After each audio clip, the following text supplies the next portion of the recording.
এই এমপি আনারের মৃত্যুর পরে মানুষ কেউ ইন্না লিল্লাহ বলছে না, অনেকেই খুশিতে আনন্দিত হয়ে বলতেছে আলহামদুলিল্লাহ। তার মৃত্যুর খবর শুনে মানুষ খুশি, মানুষ আনন্দিত। একজন মানুষের মৃত্যুতে মানুষ ইন্না লিল্লাহ বলে দোয়া পড়ার কথা, অথচ তার মৃত্যুতে মানুষ কেন খুশি হলো, কেন আনন্দিত হলো? আরবিতে একটা প্রবাদ বাক্য আছে, কামা তাদিনু তুদান, যেমন কর্ম তেমন ফল। মা তার সন্তানটাকে দেখে কান্না করে করে বলেছিল, তোমরা আমার সন্তানটাকে বিদায় করে দেবে দাও। আমার সন্তানটার চোখগুলো তোমরা কেন উপড়ে ফেললে? আমার বাবুটার চোখগুলো কেন উপড়ে ফেলানো হলো? জানি না মৃত্যুর সময় কত না কষ্ট পেয়ে আমার সন্তানটা পৃথিবী থেকে বিদায় নিয়ে চলে গেছে। সেদিন তাদের কান্নায় আকাশ বাতাস ভারী হয়েছিল। ওই কান্নার শব্দ এমপির কানে পৌঁছে নাই, যার মদত এবং ইশারায় নিরপরাধ মানুষের চোখ উপড়ে ফেলা হলো। আল্লাহর কি ফায়সালা!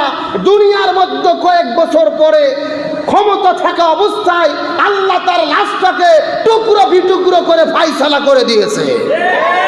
গত একদিন আগে আমার দেশের একটা এমপি মারা গেছে, আপনারা সবাই জানেন। সেই ঝিনাইদহ ৪ আসনের এমপি আনোয়ারুল আজিম আনার তার নাম। যেন তেন মৃত্যু নয়, বাংলাদেশ স্বাধীন হওয়ার পরে এমন মৃত্যু বাংলাদেশে ঘটে নাই। এমপি থাকা অবস্থায় ভারতের কলকাতায় তার লাশ পাওয়া গেল, টুকরো টুকরো খণ্ডিত লাশ। এমন ইতিহাস বাংলার জমিনে কখনো ঘটেনি। এই এমপি বিদায় নিয়ে চলে গেলেন। মানুষের তো উচিত ছিল তার জন্য দোয়া করা। আল্লাহর কোরআনের বিধান, আল্লাযী আসাবাতুহুম মুসিবা ক্বালু ইন্না লিল্লাহি ওয়া ইন্না ইলাইহি রাজিউন। যখন তোমাদের মধ্যে ইমানদার মুসলমান মারা যাবে, তখন তোমরা বলবা ইন্না লিল্লাহি ওয়া ইন্না ইলাইহি রাজিউন।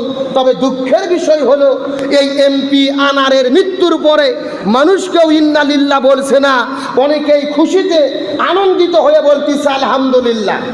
তার মৃত্যুর খবর শুনে মানুষ খুশি, মানুষ আনন্দিত। তার অতীত জীবনের কর্মকাণ্ড সামনে নিয়ে আসতেছেন। একজন মানুষের মৃত্যুতে মানুষ ইন্না লিল্লাহ বলে দোয়া পড়ার কথা, অথচ তার মৃত্যুতে মানুষ কেন খুশি হলো, কেন আনন্দিত হলো?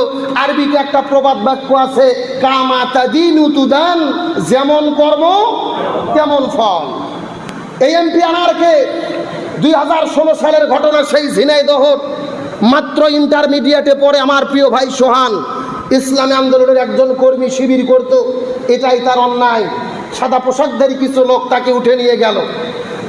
তার মা কান্না করতে করতে এমপির কাছে গিয়ে বলেছিল, আমার সন্তানটাকে দয়া করে ভিক্ষা দেন, তাকে জীবন্ত অবস্থায় ফিরিয়ে দেন। ইনি কথা শোনে নাই। শুধু 1 নয় 2 নয়, এলাকার 300 গ্রামের মানুষেরা জড়ো হয়ে এমপির কাছে যাওয়ার পর অনুরোধ করে বলেছিল, আমাদের সন্তানদেরকে দয়া করে ফিরিয়ে দেন। তারা তাদের কথা শুনি নাই, সে তাদের গলা ধাক্কাতে বের করে দিয়েছে। 4 দিন পরে তার লাশ পাওয়া গেল চুয়াডাঙ্গা জেলায়। হাতের কবজি নেই, পুরো মানুষটাকে শহীদ করে শুয়ে রাখা হয়েছে। এমনকি তার চোখ পর্যন্ত উপড়ে ফেলা হয়েছে। জোরে বলেন নাউজুবিল্লাহ। এই ছোট্ট মানুষ, কিশোর সন্তান সোহানের লাশটা যখন তার মায়ের কাছে গেল, মা তার সন্তানটাকে দেখে কান্না করে করে বলেছিল, তোমরা আমার সন্তানটাকে বিদায় করে দেবে দাও। আমার সন্তানটার চোখগুলো তোমরা কেন উপড়ে ফেললে? আমার বাবুটার চোখগুলো কেন উপড়ে ফেলানো হলো?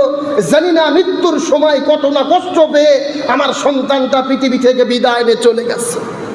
সেদিন তাদের কান্নায় আকাশ বাতাস ভারী হয়েছিল। ওই কান্নার শব্দ এমপির কানে পৌঁছে নাই, যার মদত এবং ইশারায় নিরপরাধ মানুষের চোখ উপড়ে ফেলা হলো। আল্লাহর কি ফায়সালা!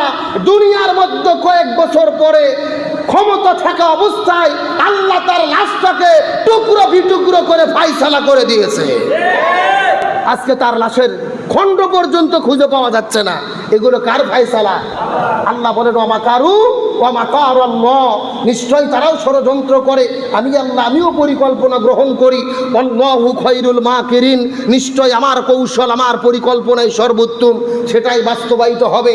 আমাদের এলাকায় একটা কথা আছে, আল্লাহর মার দুনিয়ার বার। আল্লাহ ধরে না, কিন্তু একবার ধরলে ছাড়ে না। আল্লাহ তাআলা কিছু সময়ের জন্য ছাড় দেয়, কিন্তু একেবারে ছেড়ে দেয় না।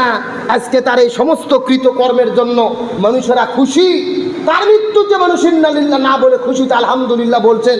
হাদিসের মধ্যে এসেছে, রাসূল বলেছেন, একজন ব্যক্তির মৃত্যুর পরে এলাকার, গ্রামের, সমাজের, দেশের মানুষের মন্তব্যেই বোঝা যায় লোকটি জান্নাতি নাকি জাহান্নামী। জোরে কোন আল্লাহু আকবার। বিশ্বনবী করিম সাল্লাল্লাহু আলাইহি ওয়াসাল্লাম সাহাবীদেরকে নিয়ে বাড়ি থেকে বের হওয়ার পরে রাস্তাতে হাঁটা শুরু করলেন। আমার নবীজি সাহাবীদেরকে নিয়ে হাঁটতে হাঁটতে লক্ষ্য করে দেখলেন একটা মহল্লার মধ্যে জানাজার নামাজ অনুষ্ঠিত হচ্ছে। আমার নবী সাহাবীদেরকে নিয়ে জানাজার মধ্যে চলে গেলেন। ওই জায়গার মধ্যে জানাজাটা যখন শেষ হয়ে গেল, আমার নবী যে এলাকার মধ্যে লক্ষ্য করে দেখে কিছু মানুষেরা বলা বলি শুরু করলো, এই মানুষটা বড় ভালো ছিল, আল্লাহর বিধান মেনে চলেছে, রসুলের বিধান মেনে চলেছে, বান্দাদের সঙ্গে ভালো ব্যবহার করেছে, এই দুনিয়ার মধ্যে মানুষের সঙ্গে খারাপ ব্যবহার করে নাই। রসুল বললে নজাবাত লাহু। এই কথা বলার পরে আমার নবী সাহাবীদেরকে নিয়ে ওই জায়গা থেকে রওনা করলেন। যেতে যেতে কিছু দূর যাওয়ার পরে আবার লক্ষ্য করে দেখে আর একটা মানুষের